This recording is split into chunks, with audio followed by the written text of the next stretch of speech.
ছোটোকালেতে জানি, হ্যাঁ, যে নতুন বছর মানেই পহেলা বৈশাখ।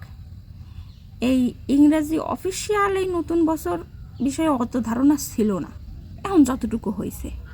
তবে একটা কথা, নতুন বছর মানে ভালো ভালো কিছু করা লাগবে, খারাপ কোনো কিছু করা যাবে না। যেরকম নতুন বছরের দিন, হ্যাঁ, বেশি করে ঘুমানো যাবে না, তাহলে সারা বছর নাকি ঘুমাতে হয়। হ্যাঁ, বেশি করে খাওয়া যাবে না, সারা বছর নাকি খাতেই সব ফুরাইয়া যায়।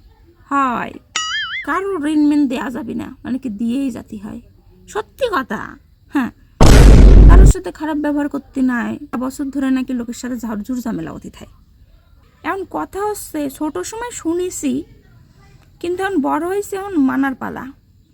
সকালবেলা উঠেই আগে ফোনটা খুঁজি, আসলে আমার ফোনটা কনে গেল, কয়টা বাজে, কয়টা লাইক কমেন্ট আসলো, বোঝো। তার মানে সারা বছর ধরে আমি ফোনই দেখতে থাকবো, আমার দ্বারা আর কিছু হবে না। মানে ফেসবুক চালাবো, আমার দ্বারা কিছু হবে না।